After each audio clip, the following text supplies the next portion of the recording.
Right. Good evening, everyone. I hope that the week has been good so far. It's Thursday, so it's almost the end of the week. I hope that it's been good and not too bad for all of us.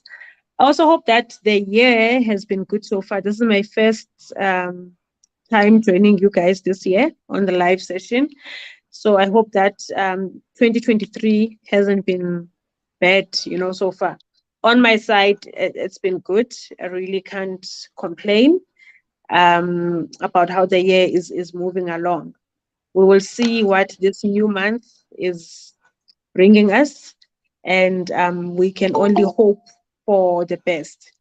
All right. Let us take it away. So today we are talking about attachment styles. Um, a lot of people that are in relationships, romantic relationships especially, will complain about the pull and push in relationships, where they feel like at certain times when they feel like being close to their partners, it's like their partners are pulling away. They don't really want to be close with them.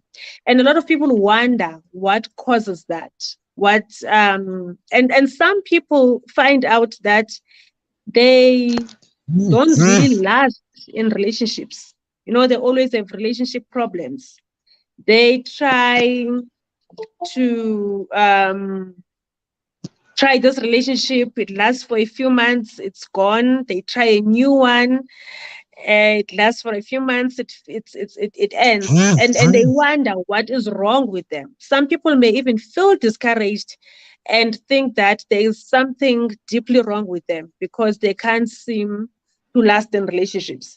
So tonight, with our psychologist Chilala, we are going to explore what are the reasons behind this. Why do some people seem to be flourishing and doing okay in relationships, whilst others struggle? Why do some people feel the innate need to be close to their partners, whilst others feel like they need space? They don't even want to stay in the same place with their partners and stuff like that. So what's the cause, of this?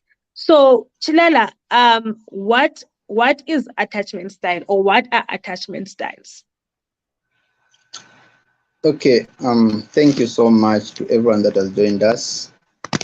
We are looking at attachment styles. So, to begin with, attachment styles basically emanate from psychological theories which have to do with social and behavioral interactions among human beings. There is a lot of history concerning attachment styles, but from a general or basic perspective, we can say that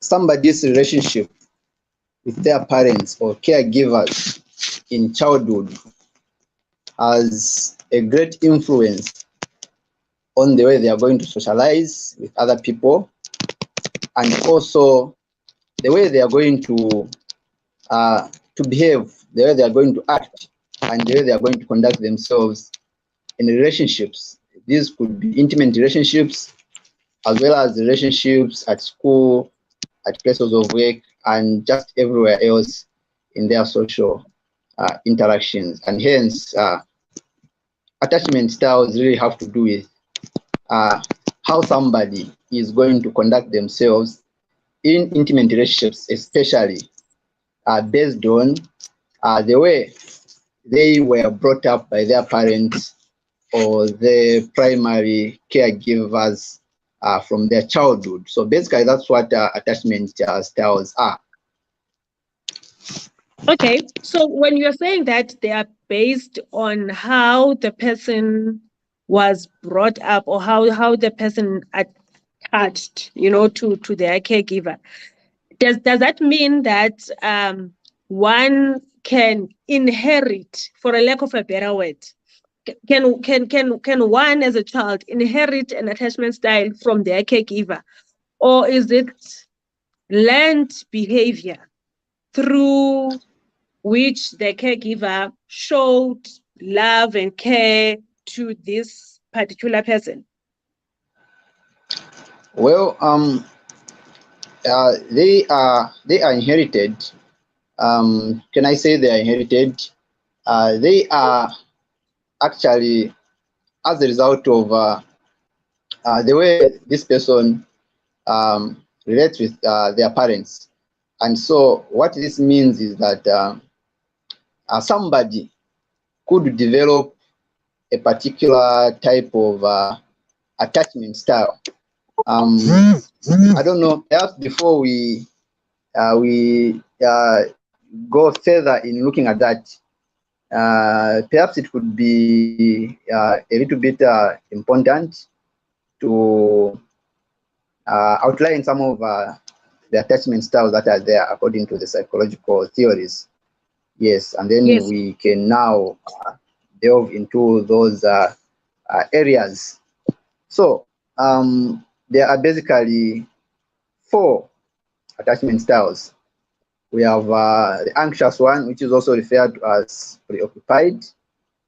Then the second one is avoidant, which is also referred to as dismissive.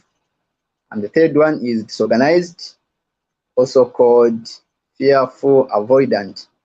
And then we have the fourth one, which is called secure. So just looking at the first one, which is anxious, persons who have this kind of attachment style is actually one who is going to regard their partner as somebody who is their better half. Okay, they regard their partner as somebody who is their better half, and you realize that these people, they actually have a great fear of living without their partner, and so they may develop, a lot of anxiety when they think of living apart from their partner, and so as a result of that, they develop some negative self-image, and they have a lot of, negative views about themselves, and yet they have very positive views towards others. Those are some of the characteristics that they have, and so they often want approval. They want support, a lot of support, and they want a lot of responsiveness from their partners. Yeah, those are some of the other characteristics. Would you say that okay, before we continue on particularly on this type of attachment style, the anxious attachment style, would you say these people are people that do not see themselves single? They cannot thrive in where they are single, where they have no partner, because they find validation in being in a relationship. Also, would you say that these people are the kind of people who would neglect themselves because in order to keep the relationship thriving, because according to them, life is being with this particular partner? Am I correct in saying that? Yes, they are desperate for love to a great extent. They want to be in love. They want to have somebody, somebody who loves them, and somebody they can love to a great extent. They are afraid of being alone. They value safety so much. That's a top priority to them. They want attention, they want care, and so because of that, they want to have a loved one with them. So indeed, it's something that causes high anxiety for them to not to have somebody, not to have somebody within a relationship. So I can say yes to that question which you have just asked. Okay.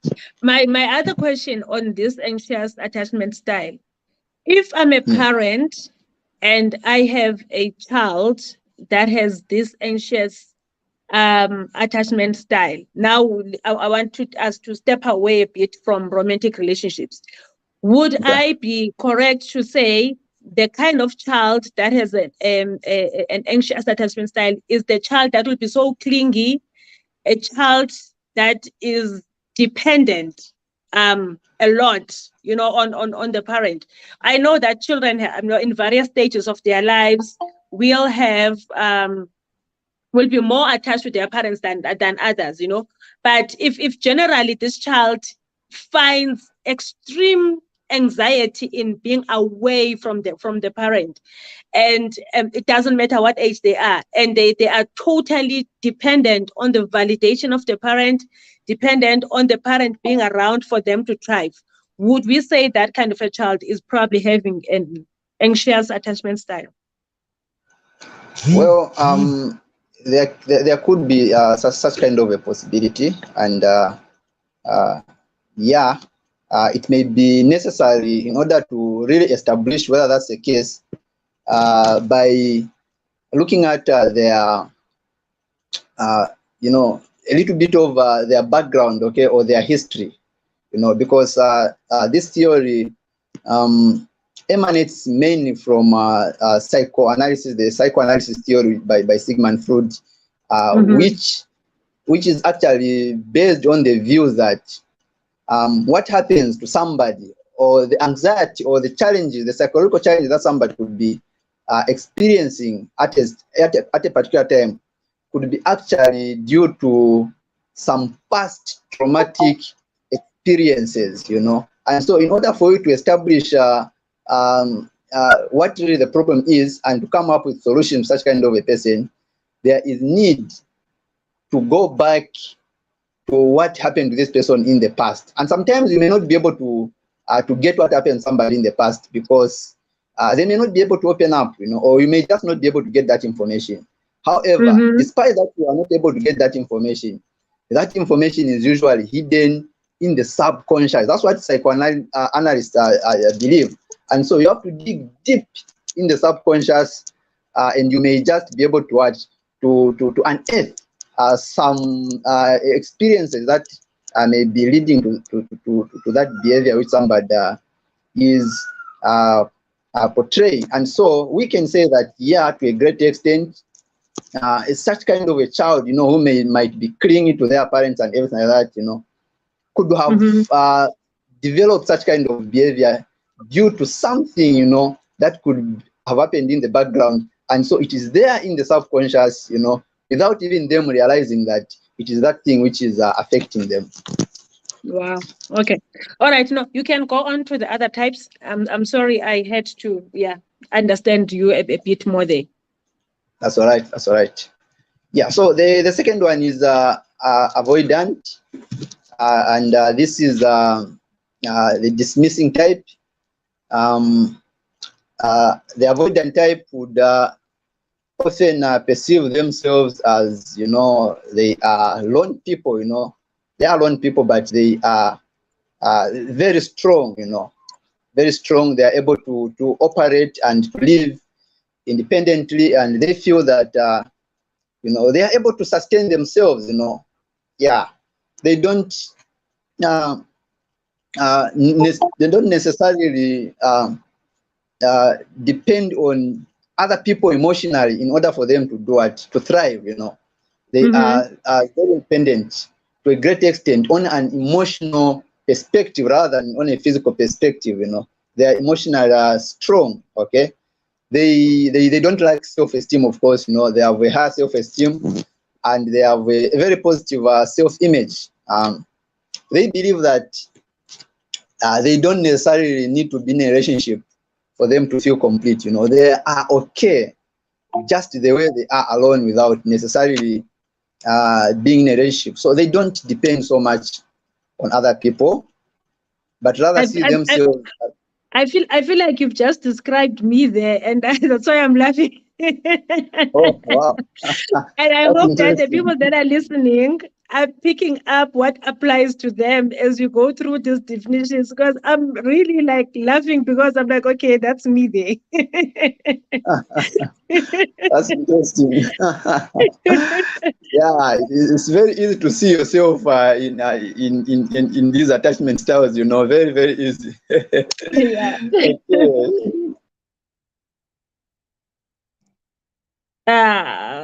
What happened now? Okay. I think it's network. We've lost Chilala a bit, but he's going to join in again. But those who've just joined us, we are talking attachment styles. He has already mentioned that these are ways that we learn to relate to people based on how our caregivers gave us or showed us care and love when we were younger.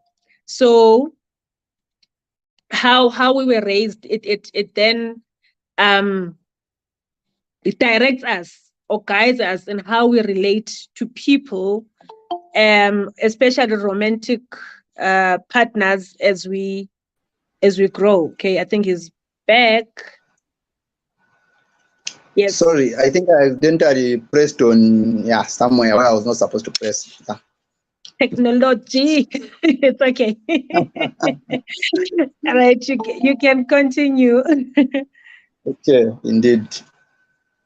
Yeah, so they are self-sufficient. They are very independent, and they don't see themselves as wanting to depend on others, but rather other people should actually depend on them, and they are the ones that are supposed to do it, to offer support to other people. That's how they view uh, themselves, and so they have a tendency to avoid emotional intimacy. Yeah, to a great extent, they have a tendency to avoid emotional intimacy, and sometimes they may suppress and hide their feelings, especially when they are faced with uh, an emotionally dense situation. They don't want uh, to reveal their emotions. Those are some of the basic characteristics of this type of attachment, the avoidant one. Yes, and then All we right. go to I don't know if there's a question there before, or we No can go question. to I the think first I'm one. I'm I'm I'm I'm I'm I'm covered there. We can go to the third type. Okay, the disorganized one, the Yeah. fear of, also known as fear of avoidant. Yeah, they are highly unstable, and they show a lot of ambiguous behaviors in their social bonds.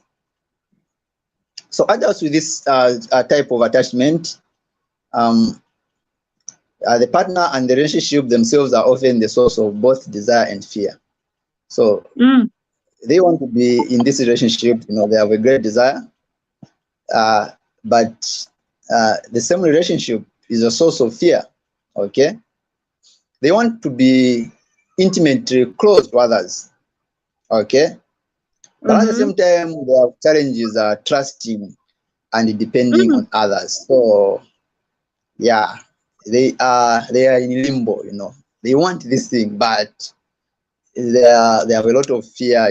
Like, can I just commit? Can I trust? Such kind of a scenario. Mm. So they find it difficult to regulate their emotions as a result of that, and Okay. so as a result We of we that. have we have a question here on this side. I'm going to give the person a chance to ask, and before you continue, Hannah, you have a Okay. question. Please unmute yourself and ask.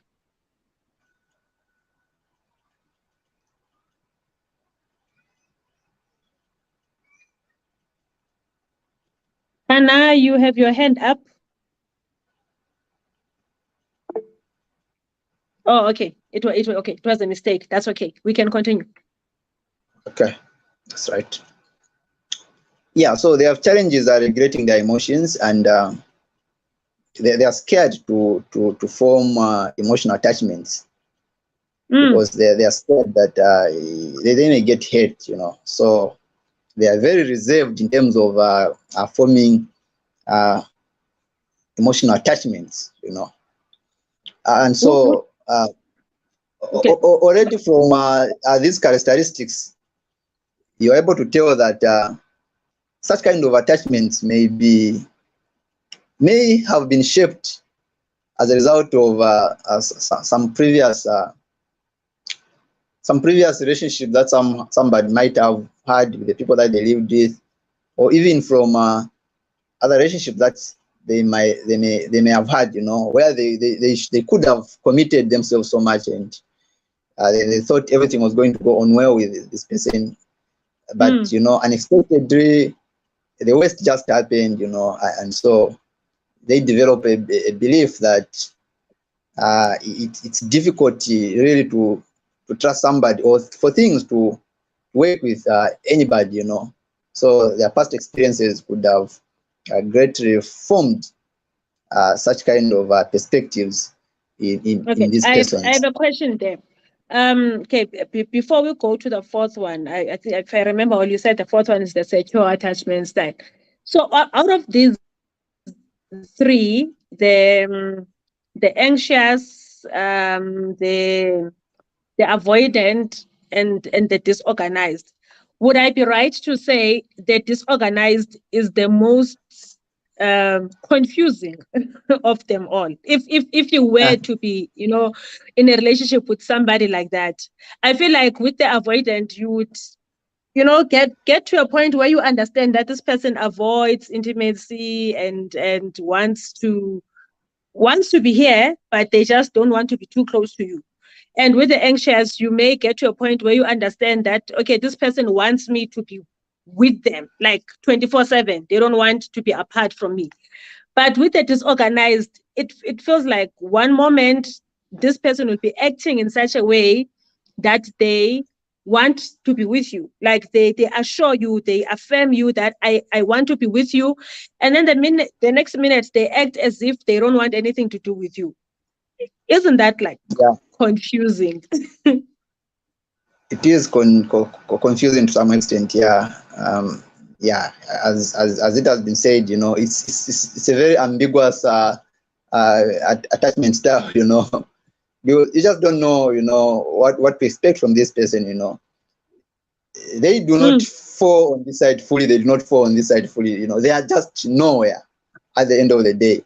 I think everyone would better be with somebody whom they know that this person belongs this side or the other side than having somebody, who is neither this side nor this side, They are just everywhere, and in the end, they are nowhere at all, So I think it's quite the most confusing one. Yeah, I would say, looking at the way the others are. Yeah, you could be right with that. Okay, thank you. We also have a comment from Darius here. It says this is the least common type of attachment style, but it can also be the most difficult. Again, while there are many factors that contribute to the development of attachment styles, early childhood influences are often key. Having a secure attachment is the best attachment style to have not only in adult relationships, but also the relationship between a child and their caregiver. Okay, thank you so much. I think he's leading us on to the fourth attachment style, which is the secure attachment style. Can we go through it quickly? Yeah, thank you so much. Appreciate for that attachments, for that contribution, Darius. Yeah. So looking at the three that we have covered, you realize that these three, they are highly insecure, and so they are characterized by difficulties with cultivating and maintaining healthy relationships, and so when we go to the fourth one, we realize that it is highly different from these three attachment styles that we have looked at, the fourth one, which is the secure attachment, this one is where a person is highly comfortable.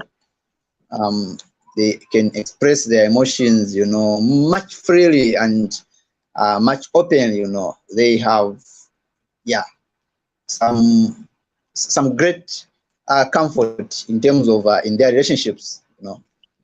They are able to depend upon their partners. They feel secure, and they are able also to let their partners rely on them, to a great extent. And the other characteristics, may involve honesty, dependability, tolerance, and emotional closeness. They are able to freely open emotionally to their partners, and the other person also is able to open freely, because of the kind of affection they give, because of the kind of warmth that they give. So it becomes easy for the other person to reciprocate, what Yes. they give to them. So there is a lot of mutuality between them and their partner. And so because of these things, they thrive in relationships, yeah, and they do Okay. not have a lot of fear, on being on their own. Yes, Okay. you wanted to Thank say you. something. Yes, I wanted to ask, um, what what kind of childhood wounds lead to a certain type of attachment style?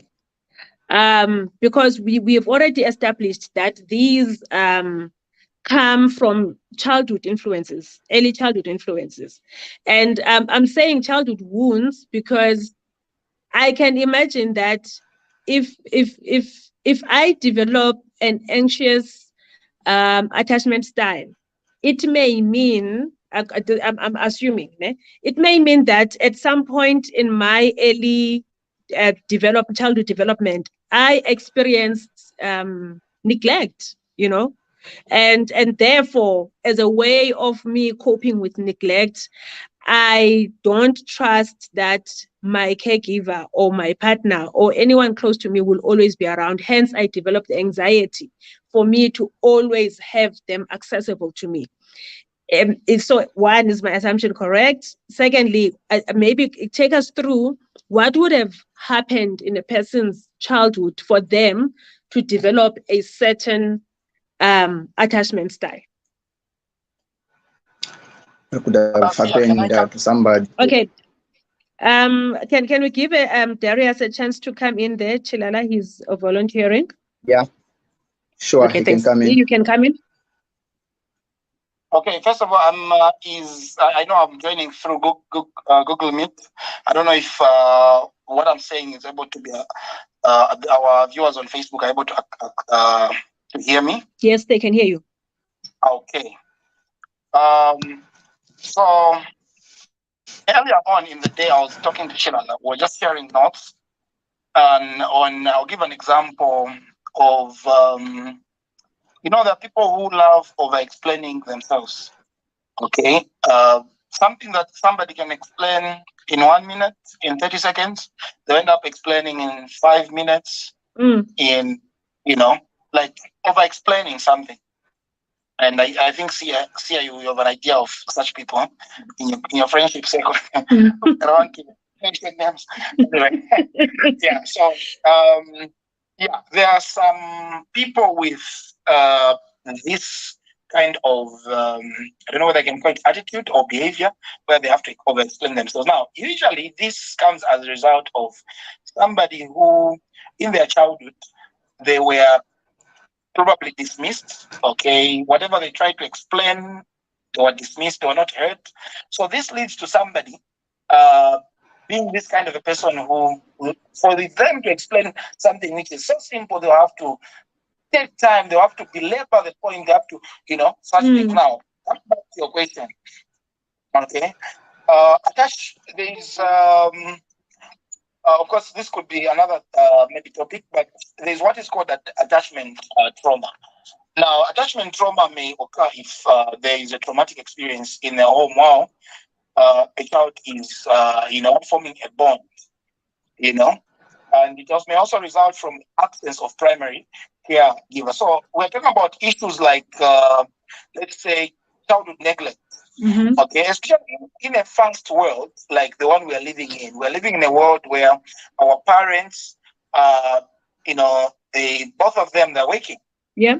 All right. So you find the time they only appear home, the time they only come home, it's late at night.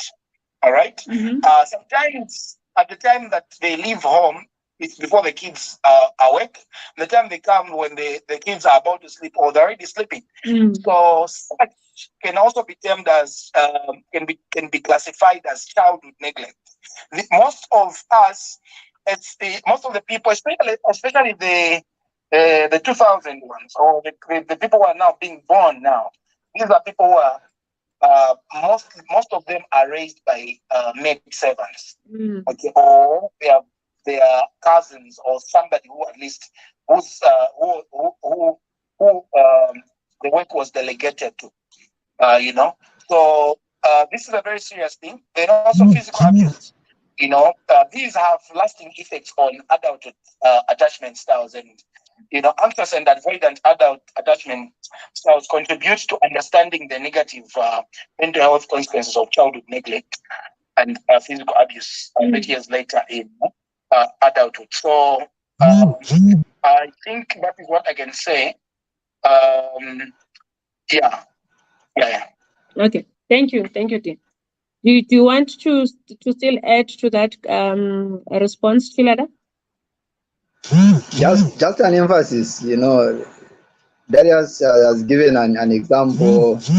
Like some people, when they were children, they were dismissed each time they wanted to say something. And so they have grown up, with a sense that whenever they want to talk, they need to emphasize, they need to emphasize also so they can be heard, they can be understood, And so even something that they can say within 30 seconds, they'll end up spending 2, 3, 4 minutes in order to explain themselves, It's stuck in the subconscious, they don't realize it, but it's there in the subconscious, because of what happened in their childhood. So that is just a perfect example of what could have happened for somebody to be the way they are, to develop a certain attachment style. Okay. So I guess then this doesn't just talk to us as, adults that are now functioning in relationships, but it also talks to us as parents to pay attention to how we are giving care to our children, because whichever way we are dealing with our children now, it's going to come back to them when they're adults. So when they trace back, it's going to trace back to us on how they were given care by their caregivers. Okay, my next question is then can a person change? Yeah. Yes. Sorry, I left out something small. Yes, you can go ahead. So in the same vein, okay, I'll give an example of childhood emotional neglect. Okay, remember we can be physically present or available for somebody, but that does not make it emotionally available too. Yes. So I think those are some of the things that we need to really be very categorical about. Do not think just because I spend time with my child, this and that means that you are emotionally available or helpful to them. All right. Now, childhood emotional neglect can impact your adulthood relationships in a way that it makes it hard to be open. Some people who are not open, and you think, okay, no, this is the way I am. This is what. No. These are some of the things that we shouldn't even be proud of anyway. There's actually attachment, traumas. All right. Somebody fails to open up as a result of having a childhood emotional neglect. Intimacy also can be affected, for your own information. All right. Actually, it's just that it's very easy to raise. Anyway, let me just say this. Mostly parents are more concerned about physical safety of a child. Okay, make sure my son doesn't get burned. Make sure that my son doesn't get stolen. Make sure my daughter doesn't get bashed by a vehicle. Make sure that they don't step on sharp things. We almost always, parents are almost always careful only about the physical safety of the child. Yes. But the emotional aspect in most cases is neglected to the point that to the extent that most parents don't realize that some of these battles that their children have now in their marriage, your child has just been married for 1 month or 2 months, and they're having intimate issues with their husband. Okay, I wouldn't want to go into details, but they have intimate issues, all right? Or may not even be married. There are those, of course, who are intimate before marriage, or outside the institution of marriage, but they have issues. And those issues, they even fail to understand. In most cases, it stems from childhood emotional neglect. Apart from that, issues of trust. Some people are even boast, you can even wonder, no, I've got trust issues. No. My friend, you've got childhood emotional trauma attachment, trauma attachment. So among many possible effects, you may have developed an anxious style of attachment or personality disorder because of this emotional childhood emotional neglect. Thank you so much. Thank you, Darius. Yeah, it's interesting how some of those things that we pride ourselves in are actually sicknesses. And it's when you get to know yourself better and you invest in getting to know yourself better, you actually realize I've been sick all my life. So it's very important, beyond this conversation we're having here.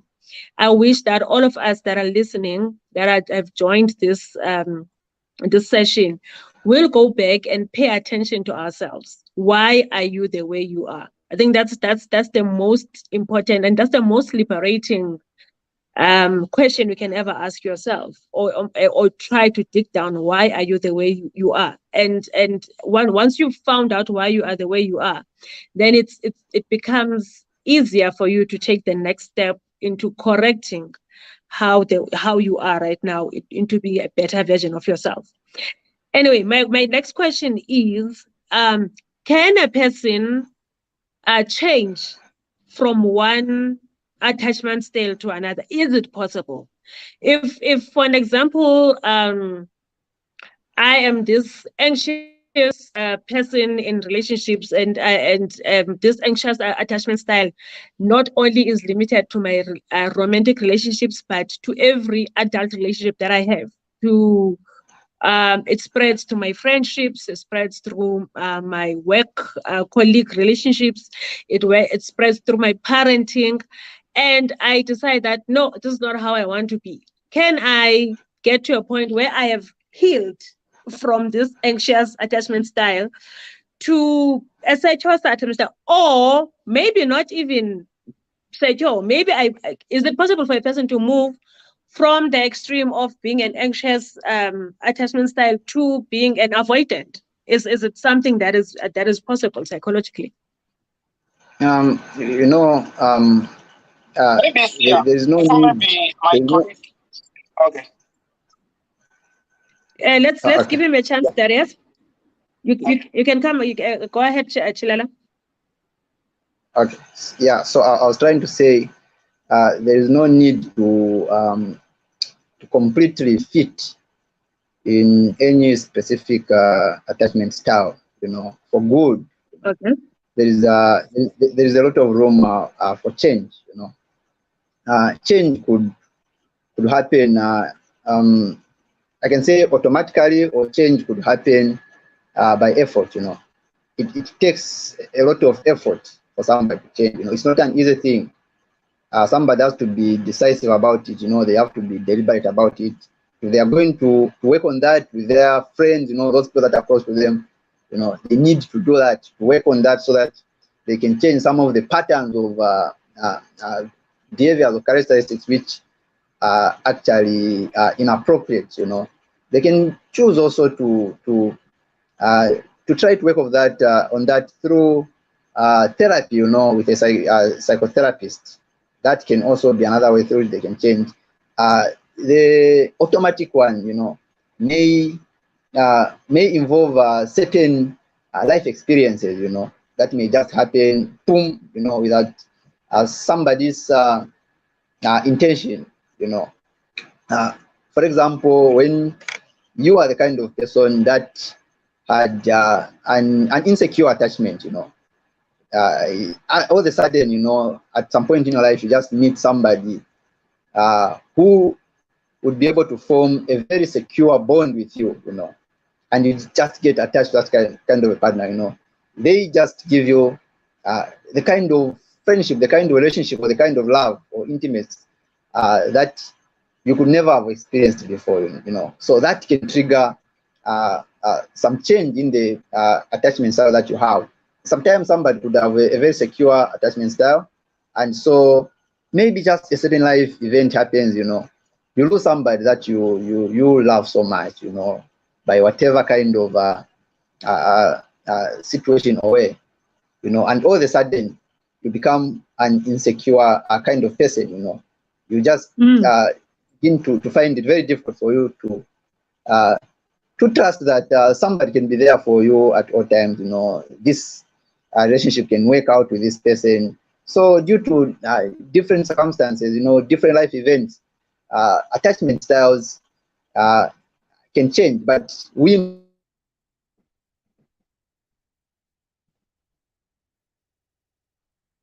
Okay, I think it's must net. make a very Okay. deliberate effort.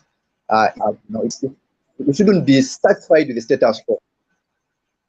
Okay.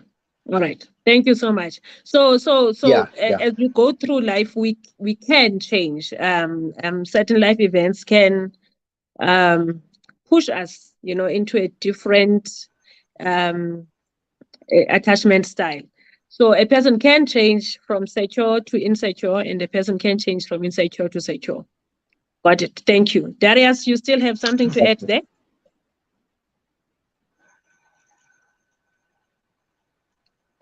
Maybe let me just say this. Are you able to hear me? Yes, can hear you. Okay. So yes, it is possible for a person to change their attachment style. However, this takes a lot of work, a lot of patience and intention. If a person is shifting from an insecure to a secure attachment strategy. Well, I agree with my colleague, and maybe I'm a bit reluctant on the one which is on the proposition that there is one which is automatic. But anyway, there could be one which is automatic, and it could be in the sense of maybe moving from a good one to a bad one.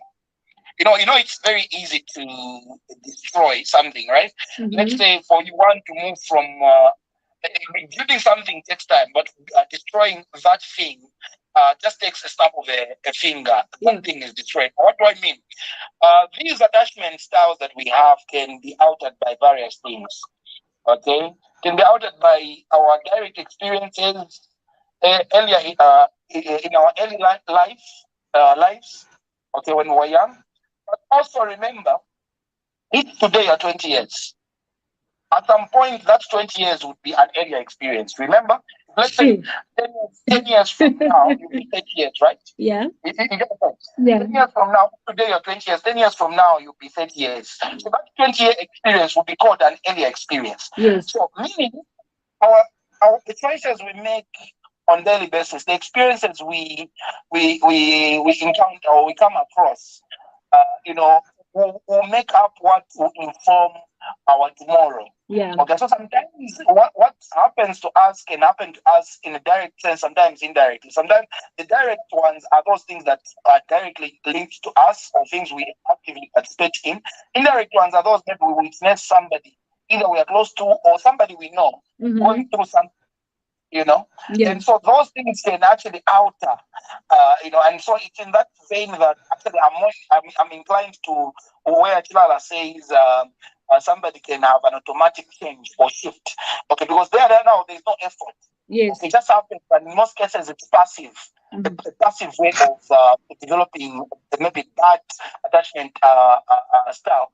And if this comes as a result of the attachment trauma that you experience, because maybe you've seen somebody who was maybe engaged for 6 years, and then she dumped right before the wedding, or right during the wedding, or a few months to the wedding, and that begins to make you feel a certain way. Like, yes, I've been dating this guy.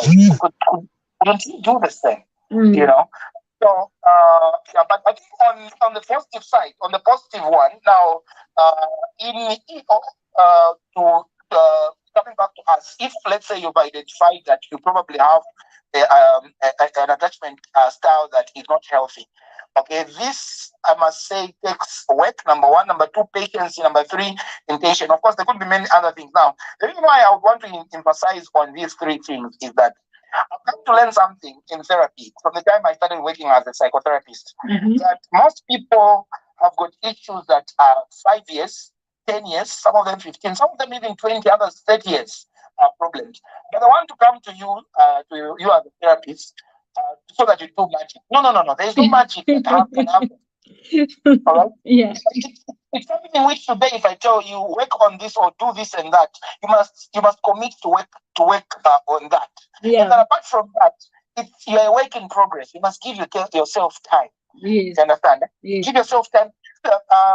I always tell my clients that be patient with yourself, be patient with the process, and be patient with the therapist. So even in this case, be patient with the process and yourself. And if there's somebody who's coaching you or who's taking you through that process, be patient with them.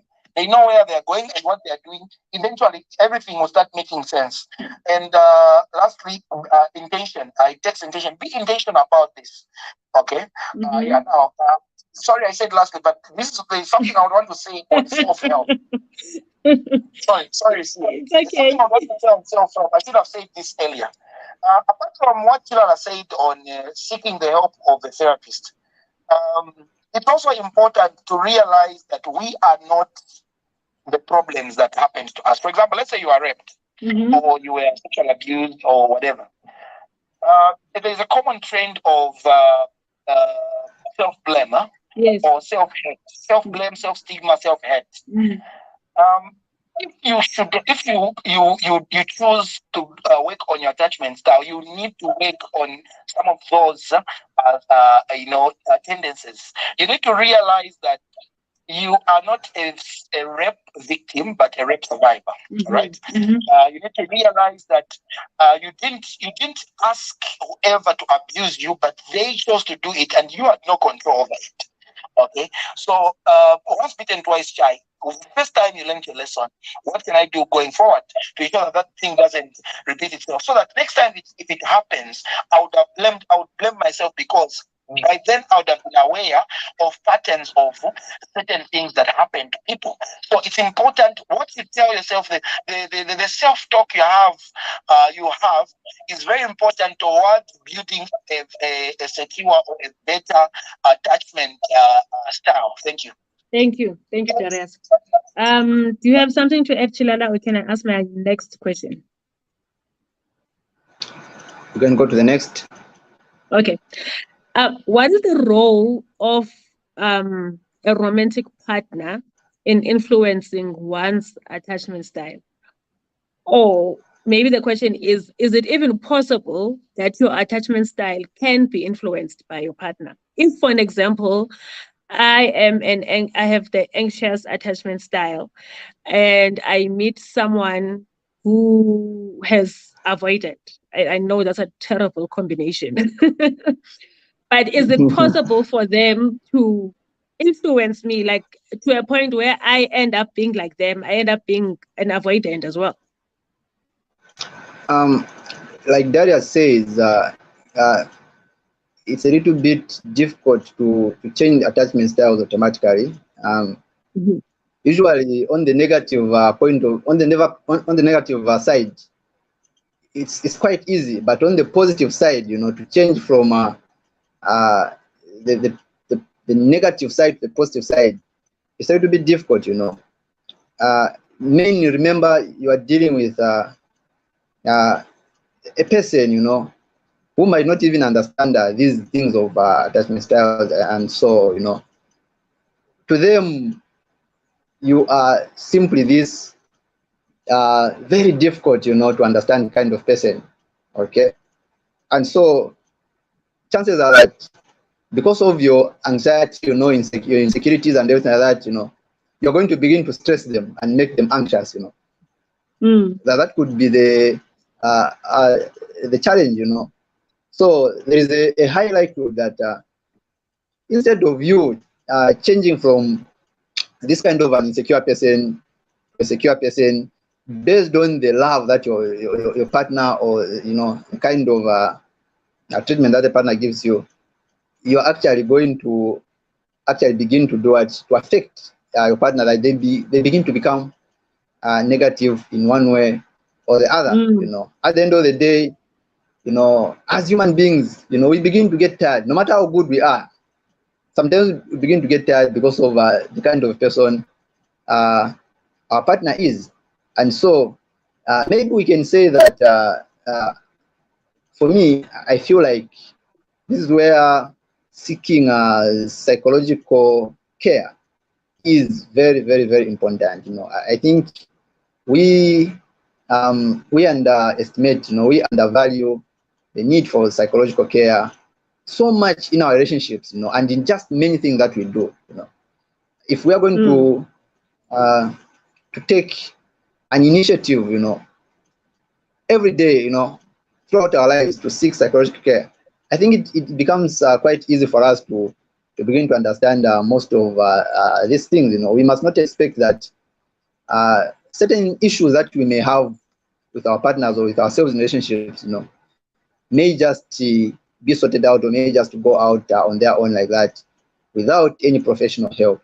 If we are going to take psychological care, if you're going to take psychological care as something that is important, most of the issues that we may have, that have to do with attachment styles and others, I think it will be possible. We're going to see that it is really possible for most of them to be sorted out. So it's, I can say, it's difficult, to change from negative to positive. However, it can be done, but the probability is very, very little, I would say. All right. Thank you so much. Yeah. Yes. On the same question, remember, even in psychological care, let's say somebody has got an issue, whatever it may be depression, it may be whatever that the person may have. Remember, there's always the approach we take to treating any mental or emotional health challenges. We have a biopsychosocial approach. Now, in the social approach, support system becomes very important. Yes. Right. Now, when we are discussing attachment styles, remember the challenge is usually on the earlier attachment somebody has. Of course, starting with childhood, which is the foundation, and also along the way, like I said, if today you're 15 years, next time you'll probably be 25. So 15 years becomes an earlier experience. Now, earlier experiences are the foundation, yes, but it's important also to notice that when somebody is going through psychological care or they're being treated there, they've sought help of a psychotherapist or a counselor. It's important to know that they need a good support system.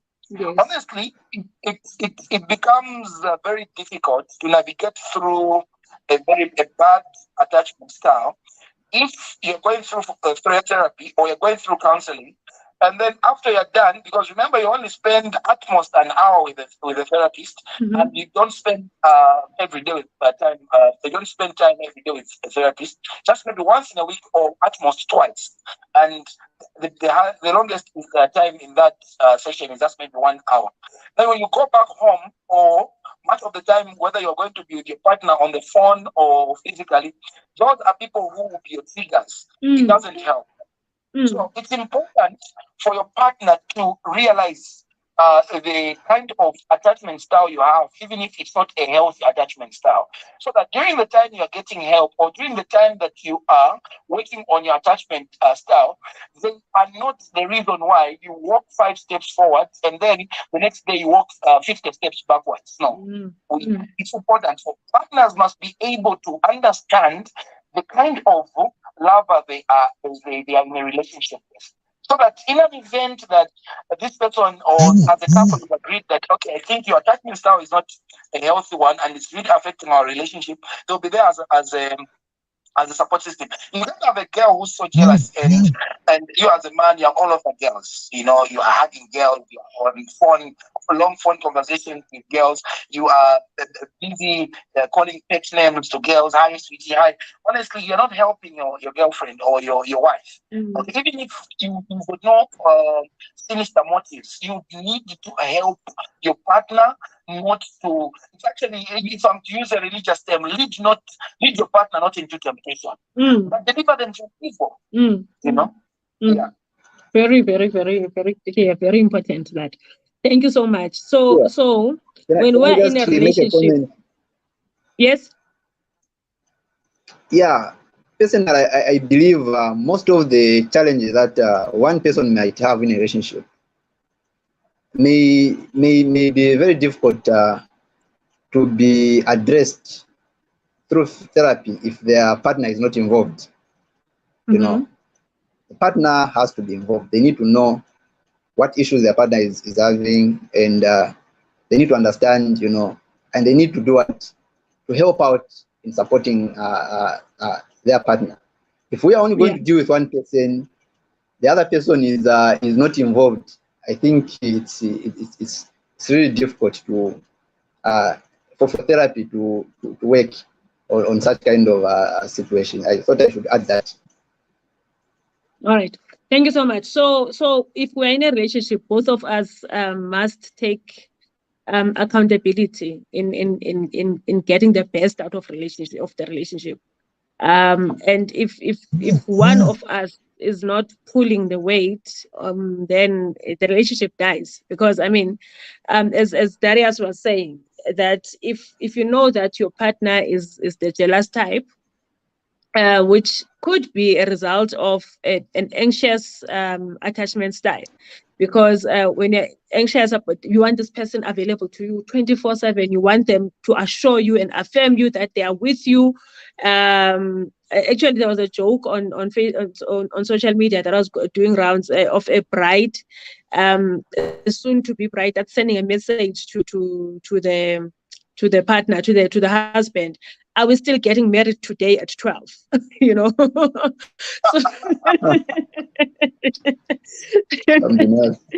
so that could be, and another example of an anxious type of person. I mean, and whereas an avoidant would be carefree and so corner. I'll see you when I see you there. If you don't show up, oh well, life goes on. So you must understand your partner, and once you've understood your partner, it is up to you to help them through the journey of being or having a better attachment style or more secure attachment style. You cannot be carefree and be like, they must sort themselves out, and whatever. Otherwise, the relationship will end. We are left with 10 minutes, and I don't see any questions from the people that have joined, from the participants. Ladies and gentlemen, if you have any questions, you can type it in the chat. You can lift up your hand, your electronic hand. I will notice it. And on Facebook, just comments that are affirming that this is a very serious matter and quite challenging to deal with. But if you have any questions, lift your electronic hand or write it on the chats as we prepare to wrap up. My last question in the few minutes that we are left with is maybe maybe let's make examples in clearer terms so that each person out of here the people that have attended know what kind of attachment style they have, what kind of an attachment style their partner has. Not that we're going to go around diagnosing people, but at least for you to understand. Maybe let's make examples of each of these attachment style. How does a partner that is what's the other one? The one that I don't like the most. The disorganized attachment style.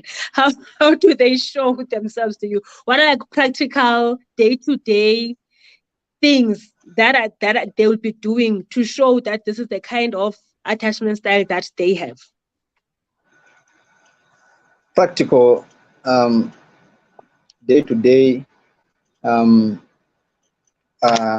practical day-to-day kind of characteristics or behaviors that these people have, the disorganized and fearful one. Yes. Like it is said, it's a little bit, neither there nor there. There is a lot of ambiguity in terms of these people.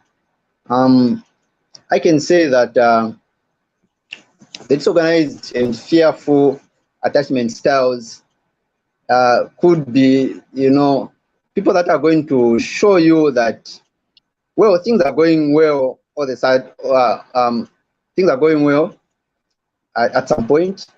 They're going to be there talking to you. Telling you about how much they value in the relationship and everything like that.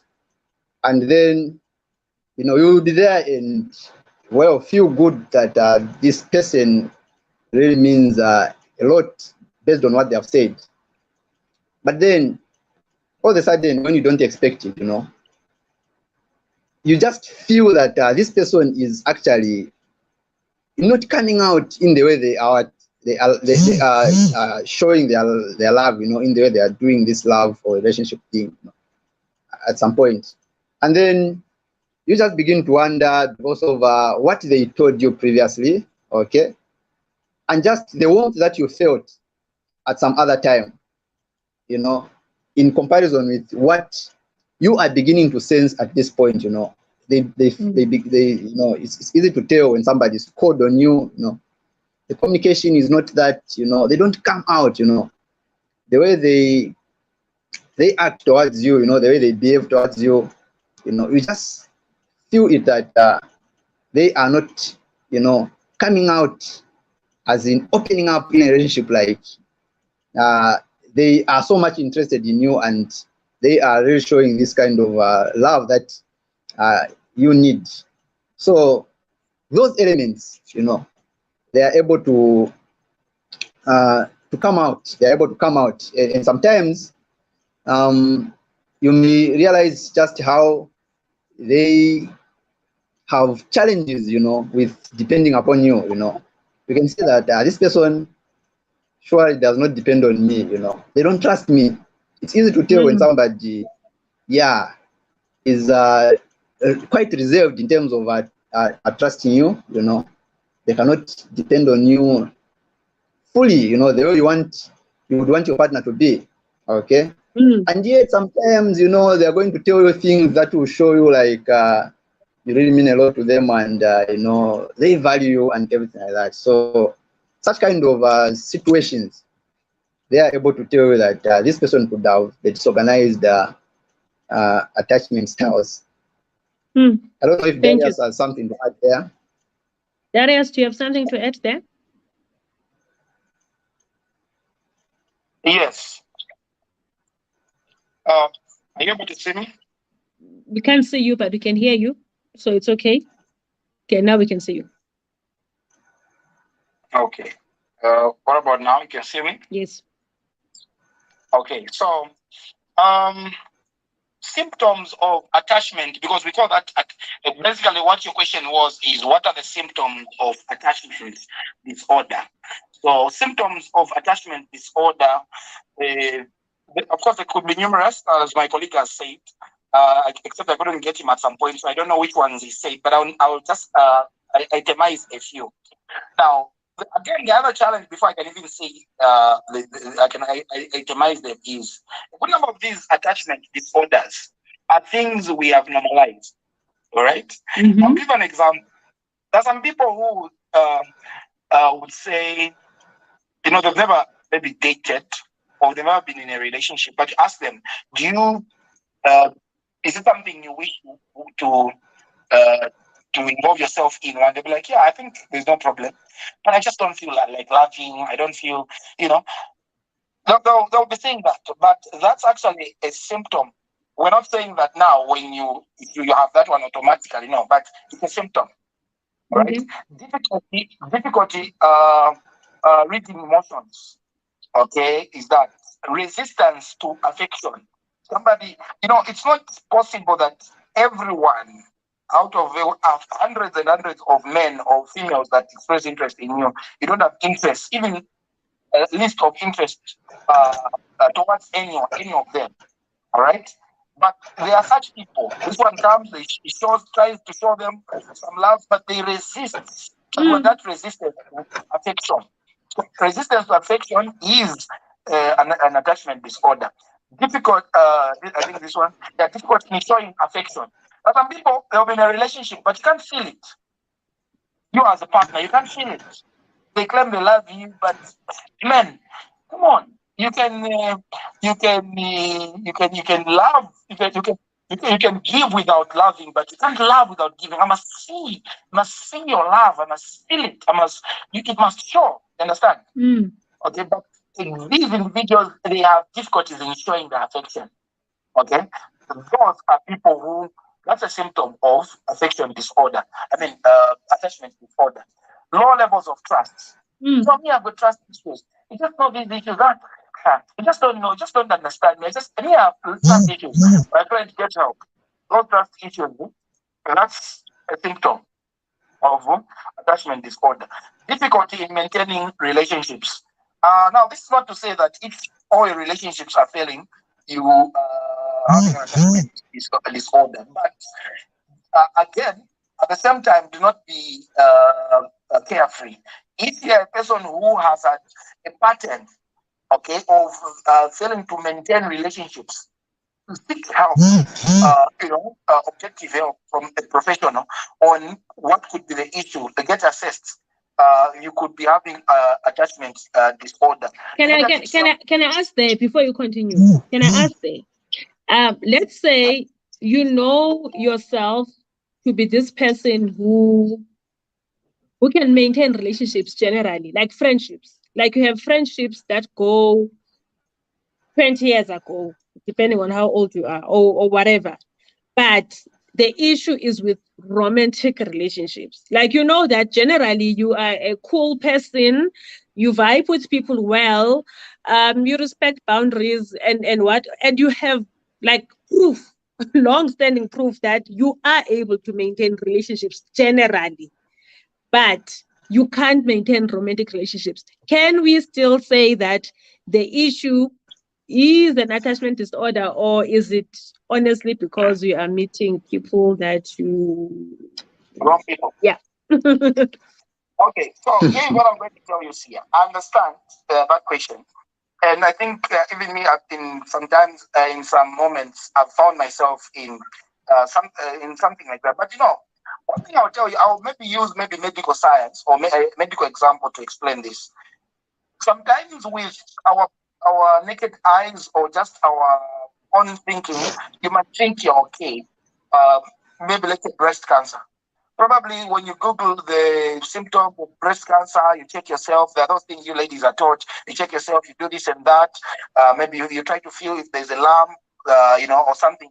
You feel everything is okay. But again, that does not rule out the possibility. That does not 100% rule out the possibility of you having it in its early stages. You understand? So what do you do? What's this? A responsible person goes ahead and gets diagnosed, they get tested with instruments or whatever they call them, machines, so that it is ascertained. You don't just assume. Now, here's what I'm trying to say. It is possible you can be good friends, you even good with your family and other people, colleagues, but it's only when it comes to relationships. it's possible you might not be the problem. But at the same time, it's possible it might be the problem. Now, here's the thing. When you have the problem, you are most likely not going to notice unless a professional assesses you and they give you a report. Okay. That's the reason why we say minimum in a year, at least 4 times, people should see a therapist, a psychologist. Let them get assessed at least once in every 3 months. Once in every 3 months, that would help them understand where they stand and what they ought to work on if need be. Okay, thank you. All right. Yeah. So I go to the next one. The next one is the negative self-image. So a good number of us, it's not just so much about me. I've got no self-esteem, this and that. Negative self-image is a very good sign of attachment disorder. Anger issues. Okay, do not pride yourself in anger. No, me, I've got a short temper. You just don't understand me. Anger issues are a good sign of attachment disorder. Impulsivity. You're a person who is impulsive. Okay, buying, you buy impulsively. Responding, you respond impulsively. It's just this impulsive person. You do things impulsively. Okay, the last one is detachment. So if you're a person who experiences detachment, you could be having attachment disorder. Thank you so much. Thank you, Darius. Actually, I wanted. Thank you for this. This is actually helpful. But I wanted us to look more closely into day-to-day examples. For an example, let's say I'm the kind of person that likes to wake up in the morning and spend time in bed, maybe not just relax. And then I happen to have a partner that just the first thing they wake up, they think of what next to do. Like they have no time to be spending time with you, cuddling or whatever. They just wake up, they get dressed, they want to leave the house, or get out of your face, go to the kitchen, cook, make breakfast or whatever. And that may end up leaving me as a person who prefers to wake up and spend time with my partner in the morning without disturbance, feeling neglected, and whereas this person is thinking that there's nothing wrong with them. They just woke up and they thought that the first thing that needs to happen in the morning is to them to jump into the kitchen and prepare me breakfast and all that. But in a way, they are hurting me because I want to spend time with them. They want to do stuff for me. What could be happening there in terms of attachment styles? Could these two lovers be having different attachment styles, or what could be happening there? Who is going? I don't know. That's an interesting one. Perhaps we should do. Perhaps going ahead, we should consider, as psychologists, marrying attachment styles with love languages. Yes, actually. Yeah, such kind of issues can be sorted out, perhaps. So basically, I would say the first 3 attachment styles are quite inappropriate, and the last one is quite an appropriate one. Now it's easy for us to think we have stable relationships. Meanwhile, the reality is that we might have some patterns in our behavior, that may portray a lot of characteristics in the other 3 attachment styles, and so I think there is need to have an assessment, Mm-hmm. What kind of attachment styles am I portraying, what kind of attachment styles is my partner portraying.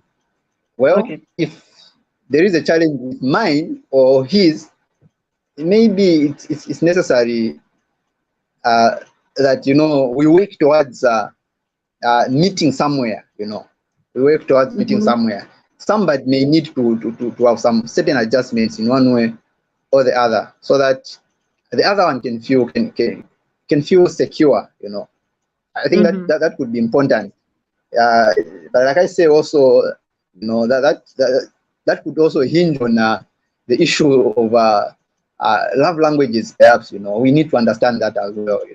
What kind of love language do I have? What kind of love language does my partner have? Me, I want to spend time with him. I perhaps I value quality time. Perhaps I value physical touch, and as a result, I want to spend some time cuddling with him.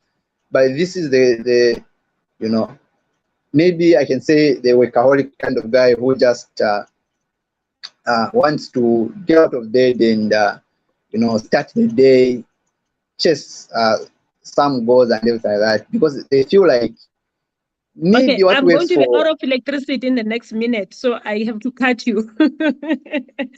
Okay, yeah. Right. Yeah, could you allow me to say in a minute? Now, No, we don't have a minute, my friend. I'm sorry. Okay.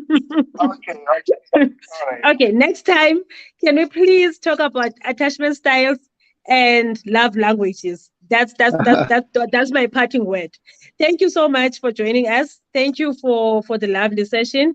Meet you again next week, Thursday, same time, same place. Peace. Thank you. Thank you. Everyone. God bless you. Bye.